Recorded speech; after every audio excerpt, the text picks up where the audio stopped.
Hello, everybody. Thank you for tuning into today's episode of Leading from Afar. I'm Scott Markovitz with my co-host, Tevi Hershon. Tevi, how's the Passover preparation coming along? Full steam ahead. We've got our wine and our meat. I think we're ready to go. Dan, how about you? How's the Passover prep going? Yeah, we are free of chametz in this house. We've been sweeping, using feathers to get rid of all the crumbs, so we're ready to go. I'm impressed. Maybe we're just last moment over here. But today we're going to continue our series on the hybrid remote model and the future of offices. We are very excited to be joined by Dan Rosenzweig. Dan is the CEO of Kettlespace, whose mission is to make workspace more accessible outside of city centers. Before joining and starting Kettlespace, Dan was working with WeWork and has lots of experience in the real estate space. And the way we start off is giving a little bit of introduction about yourself. Tell us a little bit more. Tell us a little bit more about Kettlespace. Happy to. Scott, Tevi, thank you so much for having me. So a little bit about myself. I graduated from Vanderbilt University in 2011, dove right into the real estate world from there. I was working at a firm called Alvarez & Marsal doing bankruptcy and restructuring work with a real estate lens. So worked on the Lehman Brothers estate, worked on the Detroit City bankruptcy, worked with the city of New York to assess New York's ability to attract and retain tech talent moving forward under the Bloomberg administration. And that was probably my first experience thinking about how real estate and jobs and technology all came together and to affect one another. From there, I went to work on the real estate team at WeWork. I was first mostly focused on underwriting and then was focused on deal negotiation and execution here domestically. And that is where the inception of Kettlespace came from, which was a asset-light version of co-working that delivered a better price point and network access to the user and high margin revenue to the space operator and owner. That is where we started. That was 2016. And 5 years later, we're bigger and stronger than we were then. So happy to dive in a little more with you. That's great to hear. I guess I'm curious to know, since COVID started and remote has become the new norm, what's your personal belief on the future of work and how does Kettlespace fit into that? It's a great question. COVID obviously has had a very large impact in how work gets done. In a lot of ways, if you look historically, the square feet per employee that companies would take in order to support their teams has been shrinking for close to 50 years now. The main catalyst behind that being the internet and increasingly available bandwidth. Whereas the office used to be the only place primarily where we could do our jobs because that's where our files were, that's where our phones were, the servers, etc. Now a lot of that stuff either exists in the cloud or is in the palm of your hand. So work can now be conducted almost anywhere. And so in that way, the amount of square feet we need has been shrinking. How does Kettlespace play into all of this? Users have proven over the last year that they can be just as productive from their homes or non-office entities as they are when they're requested to come into the office 5 days a week. I think some sort of hybrid solution, a hybrid work week where there are times when you're in the office and there are times when you're not in the office makes logical sense. I think the key there is that the employees now have more power to ask, why do I need to be in the office 5 days a week? Is it more importantly, it's going to lead to happier, more empowered employees who get their job done, but also have a slightly better work-life balance in that the job is a series of tasks you do that you find purpose in, but it isn't your end-all be-all for existence, and it doesn't need to take up all of the time throughout the work week. The goal for Kettlespace is to empower each individual to choose their best where to help support their why. I might thrive on a day like today in a very bright, very crowded environment where I just throw my headphones on and get some work done. And for you, you might enjoy a very quiet space that doesn't necessarily have amazing light. It could be a cool, edgy coffee shop near you that you just feel comfortable in at home. Our goal is to empower you to choose whichever space makes the most sense for you in order to get whatever the tasks you need to get done are. Awesome. So you're seeing more as office space like a service instead of an asset that a company has, and you're providing that service.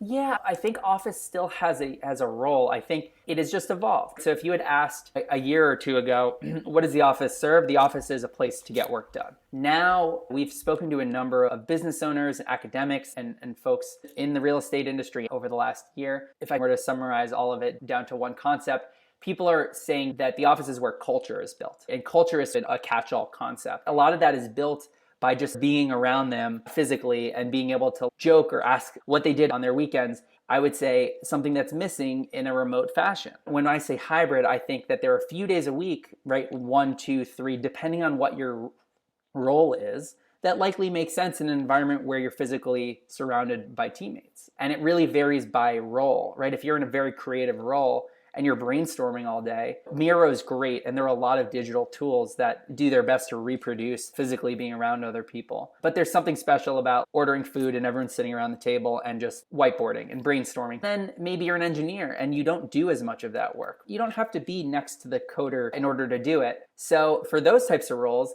maybe 1 day a week, maybe 0 days a week. It really is up to the team leader in conversing with their team to make those decisions. A year ago, no one would have brought it up. It would have just been like too taboo. And now that foundation is starting to crack. Pushing that forward a little bit, we started off by saying that the future of offices will be very purpose driven, much more focused in the line of what Tevi and I think around culture, team building versus a place where you physically get work done. And I'd love to hear your opinion.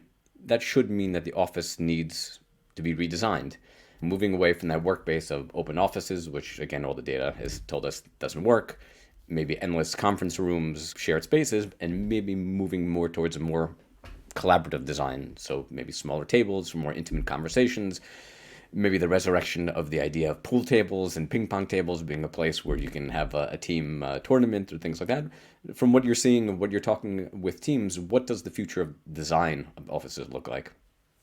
Yeah, absolutely. I think it's likely going to continue to evolve. I think collaboration in itself can imply lots of different things. And I think collaboration means something different to each one of us. The idea of open floor plan space was modeled after the trading desk in a lot of ways, how finance had done it in the past. And for a lot of roles that require some degree of peace and quiet or heads down space, that is not the ideal environment for them. So that's why the idea of the phone booth became so popular. It was a reimagining of what the cubicle had been, but in a more one-off basis. I think that the pendulum is going to swing a little bit back. The flexibility piece is super important. What you're going to see is a lot more prefab or modular construction, which allows spaces to be inexpensively augmented if needed. Like back to Asia, and you think about how rooms are divided. There aren't these physically hard walls with drywall. They're these sort of flexible walls that slide and evolve, so you can make the space fit the need of whatever that might be. It reminds me of being in elementary school.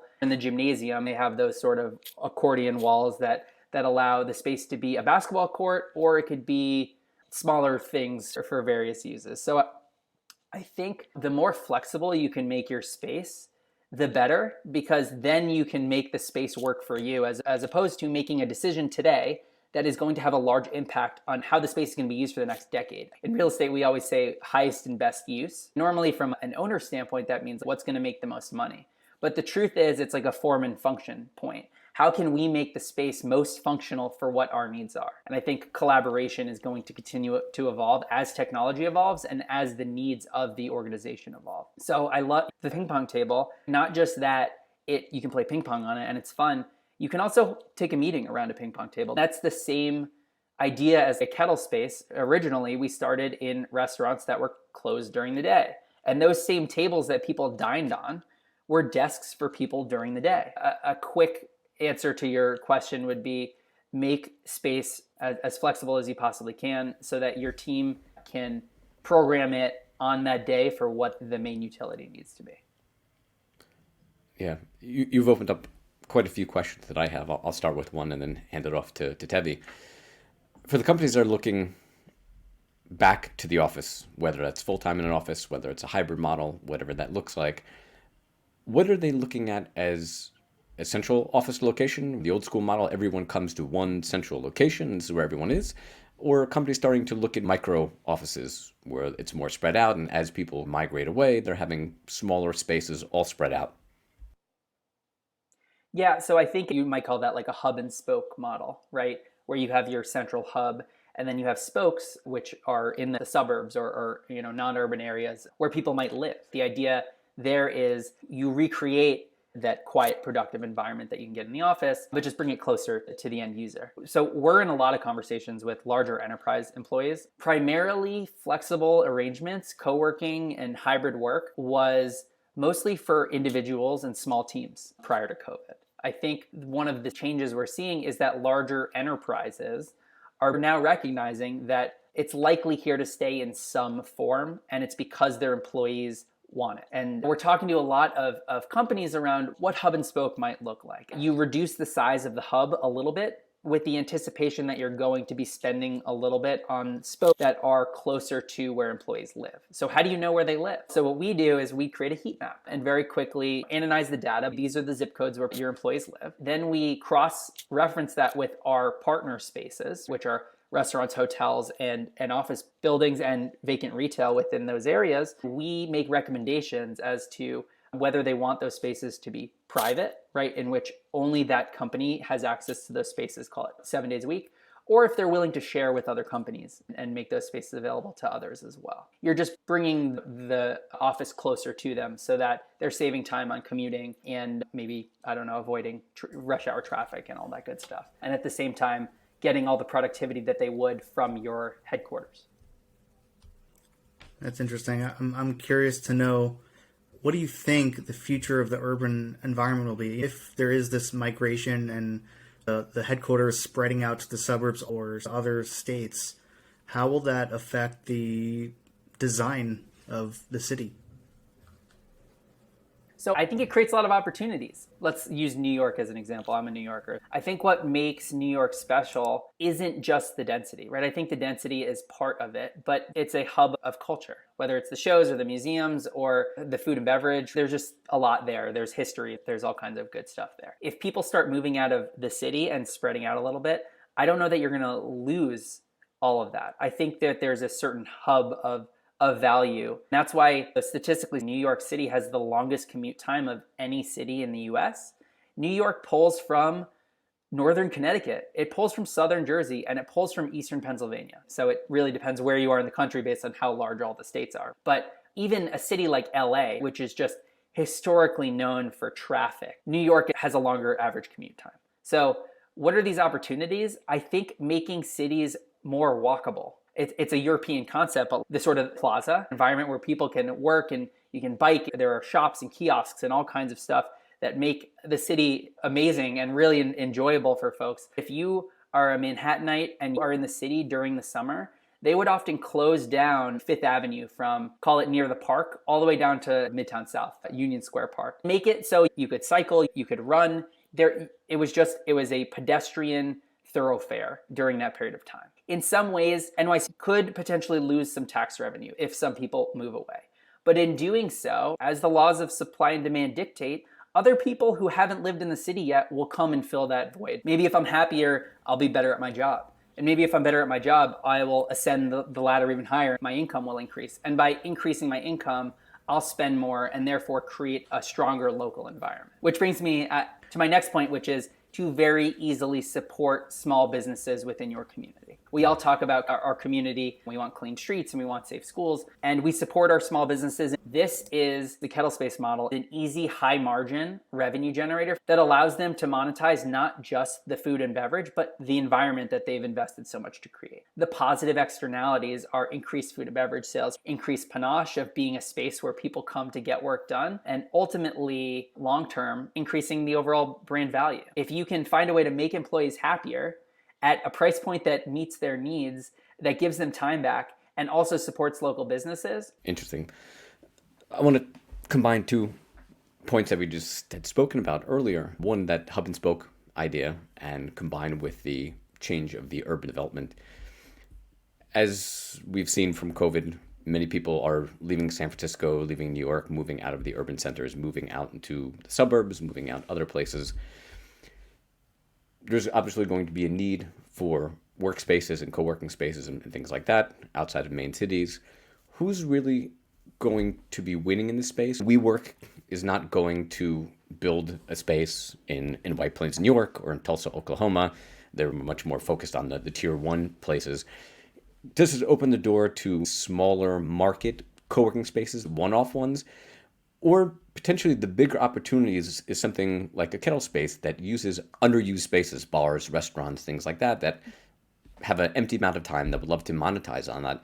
Is this the bigger opportunity for the future work? I personally believe that. I think this is one of the most fascinating areas, is how to take that space, how to take an Airbnb that may not be used every day and how to convert that into a working space. Who do you think comes out of this the best? So there's hopefully a lot of winners. So let's talk about small regional co-working players. Absolutely, they should be winners here. Ultimately, if people are looking for satellite offices, I live in the burbs and my HQ is in the city, which is a very common thing in New York City at least. The ability to either work from home or have a local co-working space that either my company pays for or I pay for that I get access to. This should be a big win for local players. So if we're giving people the opportunity to build those work relationships in person when they need to, a day or two a week, and then also invest more time in friends and family, that's a win. And you can keep ascending up. Hopefully now that geography is less important, you can find a role maybe that wasn't available in your city. You want to be in life sciences, but you don't live in Boston. Potentially now you can get that opportunity because those companies are going to be starting to hire remotely, and New York for finance or San Francisco for tech, etc. We're talking about geography here and going into suburbs or something like that. Maybe I couldn't afford to live in Manhattan. I had to be in some really high paying job that I didn't love before. Now I have an opportunity to potentially move and lower my cost of living, and in doing so, take a role that is something that is more meaningful to me. So small boutique co-working, I'm bullish on it. I think it makes a lot of sense for people. Is it a Serendipity Labs that sort of has a franchise model, or I'm a mom and pop and I own a building and I want to create some utility there? I think both work. And I think the price point should meet those needs. If we allow supply and demand to occur over time, in theory, this is going to increase supply, which demand's going up, so that's good, right? It should increase prices, but supply will also increase and they'll level out and they'll find a price point that is beneficial to everyone. That's the hope, at least. We can talk about Kettlespace for a sec. Now, for us, our goal is to take the space that already exists and do as little to augment it as possible. And by that, if you're a restaurant, I don't want to move all your tables around. One of the benefits of working with us is I want to increase the revenue you can generate on what you've already got without you having to take on additional work, because everything you change has ripple effects down the line and can make things more challenging for people. Restaurants, hotels, they're the low-hanging fruit in my view because their spaces are already programmed for exactly what we're describing. They just aren't necessarily being sold that way. So it's the equivalent of before Airbnb, there was a lot of vacant spaces and it was my guest room, and Airbnb created a way for me to choose. It's my guest room today, it's an Airbnb tomorrow. I have full discretion to make those decisions for myself. I think that that's a powerful thing. And we want to empower space owners to have that same control. So if they have a big wedding planned for the weekend, you can toggle the app and just turn the hours off and make it unbookable. Then on Monday, you flip it back on and you're ready to go. By partnering with us, we are an additional sales channel. Our goal is to allow our software and operating platform to make it really easy for owners to control their space and create a highest and best use in their off hours. So co-working for us is a very easy plug and play solution. In doing so, we make all of those spaces available to our users. We've got restaurants, a lot of us have hotels, there's plenty of office buildings, there's retail, all of that stuff is potentially usable. Then the question becomes, if it's a vacant space, how likely is it to get rented in the near term? What can we do to potentially create revenue in the short term? Could we inexpensively set up a co-working space that makes it viable, that our users can access and be happy about, so the experience is good, and also generate some revenue on currently vacant square footage? So we're in a lot of conversations with folks in both urban and suburban markets now. Our goal is to be driven mostly by demand, meaning that larger enterprises who we're talking to are saying, these are where my employees live, and then we say, we should set up satellite locations for you in these 5 locations around Westchester, New Jersey, etc. Then we can support those small businesses by making them available to those companies. Very interesting. In this flexible future where everyone gets to decide where and when they work in the spaces that you provide, does this improve company finances, or maybe that's a bigger expense, or is this a pure productivity, employee happiness play? Yeah, it should. Real estate, the way the transaction currently works, it tends to be a long-term fixed transaction. For the listeners who might not be familiar, you generally will sign a long 5, 10, 15-year lease on space. And because you commit to such a long period of time, the landlord will give you what they call a tenant improvement allowance, which is a loan that you can use to build the space out and pay for furniture and construction and all of that. Then they will amortize that. So they'll pick an interest rate and they'll amortize it into your rent so that you're actually paying back that loan over the period of the lease. A lot of times it's just baked into your rent number. You never see it. You never have to think about it. It's just part of the deal, but that's how the math works. Co-working stepped in and said to landlords, hey, you've got some vacant space. We'll sign the long-term lease and then we'll create flexible terms for our users. WeWork, for example, you could sign a lease as short as a month or as long as, I'm sure they would take as long as you would want them to. That helps them hedge the cost of the transaction that they've created with the landlord. If there's one thing that I think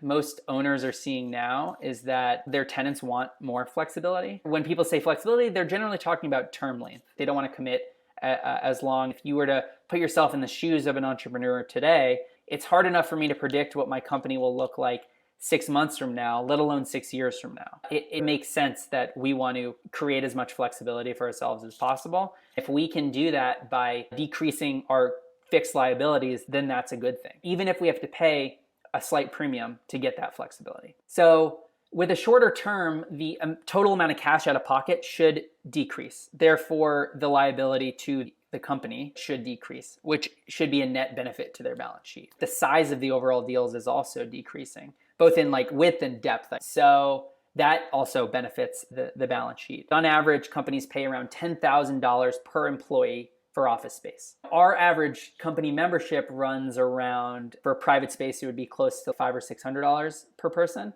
per month. So even if you were to give every single one of your employees a Kettlespace membership, it would cut that number in half. It would be closer to $5,000 or so a year. Our goal is to help companies increase flexibility and reduce cost, increase flexibility and decrease fixed assets on the balance sheet, thereby helping companies save money and increase cash flow going forward. Cool. My last question, continuing off that topic and around that idea of space as a service, from both the companies and the employees that you're speaking with, are companies and employees looking for that specific desk in a specific office, or are they much more looking for the flexibility? Especially in New York today, I'm going to work in Midtown East. Tomorrow, I'm going to work down in Greenwich Village. Be much more flexible. Hot desk idea. Wherever you can decide to work today, that's where you want to be. It depends who you are in this scenario. If you are a company, you are generally going to look to have as much consistency as possible. As we're decreasing risk, the more we know, the better. There's enough risk within our business. We just try and control it. So they're generally looking for more stability and therefore probably decreasing flexibility to some extent by saying, okay, we have our HQ, you have your home, and maybe you have a handful of spaces you can choose from. That way we know where you are. That's part of what we've built into the software, is giving employers the ability to, not tracking people, but when you check into a space, say there was a hurricane today, and they've got to account for all your employees because you care about them as individuals.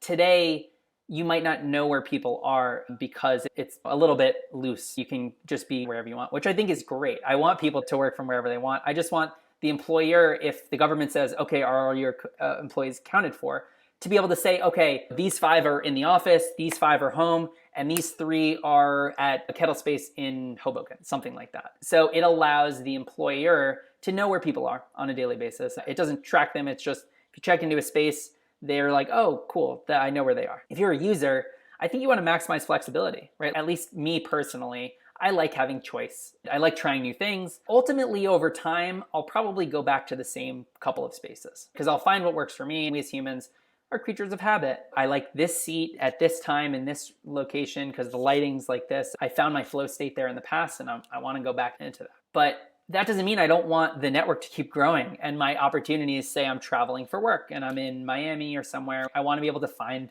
a bunch of great spaces in that city just like I am here. I want maximum choice. The employer wants choice, but not too many choices. The benefit with us is we let people decide for themselves what they're looking for. So if the employer wants to severely limit the amount of spaces, they can do that, but I think they'll just get some pushback from their employees. It's a good conversation to be having. We want to create an environment that is conducive to building trust, and so our software can help empower that. At the end of the day, the employee is going to win, but it may take a little arm twisting here and there. I think talent wins. There's two sides to every coin. Some are saying you got to be back in the office 5 days a week, and that's totally fine. I just think at the end of the day, our job as managers, it's the same as sports. I need the most talented team I can possibly get, and my job is to empower them to do their best together. I think that if I want to attract the best talent, I've talked to some folks, and it's anecdotal, but they're saying like, I'm not planning to go back to the office 5 days a week. Talent acquisition is a super expensive, time-consuming thing. So businesses, if you like your teams, it is in your best interest to open a conversation with them. They might say, I want to come back to the office 5 days a week, and those people can come in 5 days a week. I think that's awesome. And for the ones who just want to come in 3, that's cool too, as long as they're getting their job done and you are satisfied with their services. Teach their own. That was a money quote right there. Awesome. Dan, thank you so much for joining us today and sharing your insights. We'll be sure to include all the details about Kettlespace and yourself in the show notes. My pleasure. Thanks so much for having me.